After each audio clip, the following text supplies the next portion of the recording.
Hello friends, எல்லாரும் எப்படி இருக்கீங்க?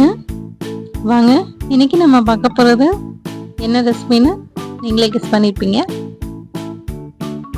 வாங்க எப்படி செய்யலான்னு பார்க்கலாம்.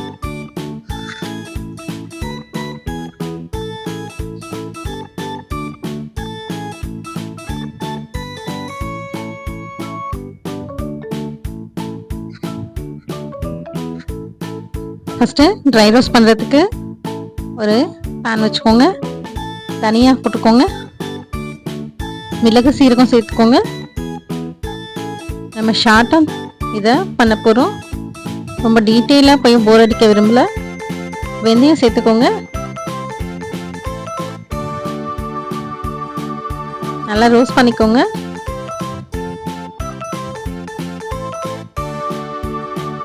காம்பு கிள்ளிட்டு காஞ்ச மிளகாய் சேர்த்துக்கோங்க.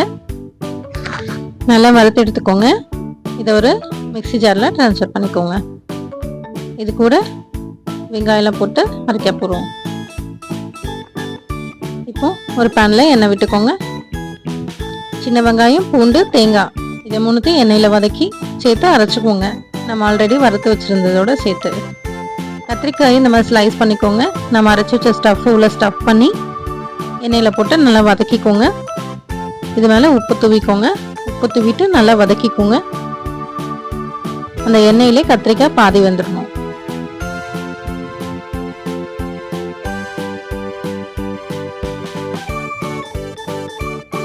வேகட்டும். வேறொரு பேன் எடுத்துக்கோங்க. இதில் கடுகு உளுத்தம் பருப்பு சேர்த்துக்கோங்க. புளி கரைச்சி வச்சிருக்கேன். இதில் தக்காளி சேர்த்து நல்லா கையை விட்டு மசிச்சுக்கோங்க. கையால் மசிச்சதும்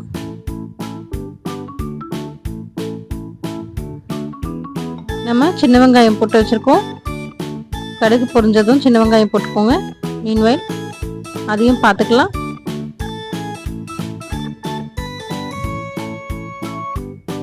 குழம்பு நல்லா கரைச்சிக்கோங்க.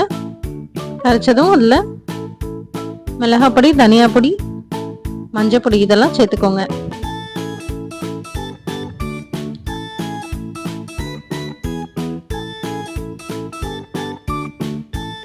நம்ம அரைச்சி வச்சிருந்த மசாலா ஸ்டஃப் பண்ணி கத்திரிக்காய் வதக்கணும் இல்லைங்களா, அந்த மீது மசாலாவை இதில் சேர்த்து நல்லா மிக்ஸ் பண்ணிக்கோங்க. ஆக்சுவலாக இதில் கரைக்க தான் அந்த மசாலா செஞ்சது.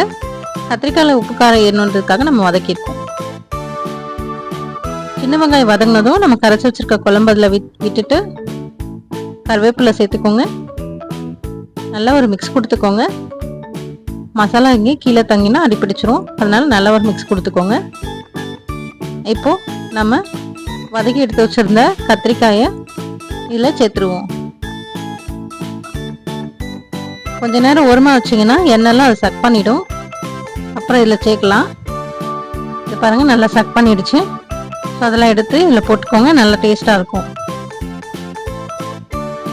அப்படி எண்ணெய் இருந்துச்சு, நீங்கள் நிறைய எண்ணெய் விட்டு வதக்கியிருந்தீங்க அப்படின்னா அந்த எண்ணெயும் இதில் சேர்த்துக்கோங்க.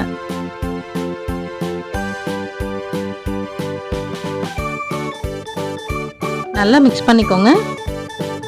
இப்போ கத்திரிக்காய் பாதி தான் வந்திருக்கு. அதனால மூடி போட்டு நல்லா வேக வச்சிருங்க. நல்லா வெந்ததுக்கு அப்புறமா நம்ம புளி ஊற வைக்கும் போதே உப்பு சேர்த்துருந்தோம். நீங்க அப்படி போடலைன்னா இந்த நேரத்தில் சேர்த்துக்கோங்க. அப்படி உப்பு சரியா இருக்கான்னு ஒரு தடவை செக் பண்ணிக்கோங்க.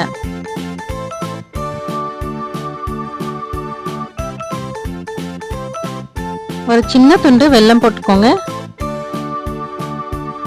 கொத்தமல்லி தூவி சூடாக பரிமாறிடுங்க.